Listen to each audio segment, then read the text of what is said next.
भारत के IMF से पाकिस्तान को दिए गए कर्जों के असर-ए-नौ जायजा लेने के मुतालबे पर आलमी इदारे ने वाज़ेह कर दिया कि पाकिस्तान के लिए एग्जीक्यूटिव बोर्ड इजलास का ऐलान कर चुका है, जिसमें मौजूदा कर्ज प्रोग्राम का पहला जायजा पेश किया जाएगा।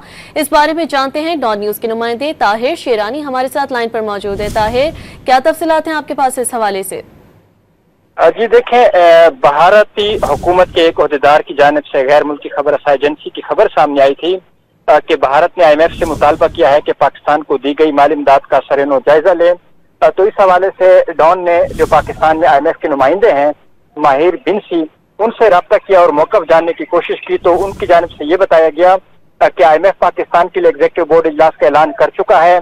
पाकिस्तान के लिए IMF एग्जीक्यूटिव बोर्ड का इजलास 9 मई को शेड्यूल है, जिसमें IMF की जानिब से मौजूदा कर्ज प्रोग्राम का पहला जायजा पेश किया जाएगा और बोर्ड इजलास में क्लाइमेट फाइनेंसिंग से मुतालिक प्रोग्राम की दरख्वास्त पर भी गौर किया जाएगा।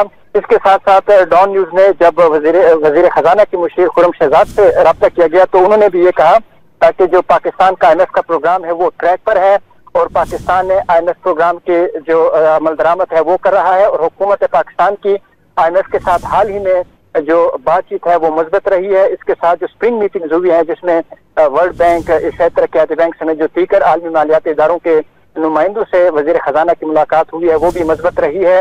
तो इसलिए जो IMF प्रोग्राम है वो ट्रैक पर है और हुकूमत को तवक्को है कि 9 मई को पाकिस्तान के लिए क्लाइमेट फाइनेंसिंग का नया प्रोग्राम जो $1 अरब 30 करोड़ का है और उसके साथ जो मौजूदा कर्ज प्रोग्राम का दूसरा जायजा है जिसमें $1 अरब से ज्यादा की किस्त पाकिस्तान को जारी की जाएगी, वो कामयाबी से पाकिस्तान के लिए प्रोग्राम मंजूर हो जाएगा। जी, वज़ीर आज़म पुरुम्मीद है। तफसीलात आपने फराहम की, शुक्रिया ताहिर।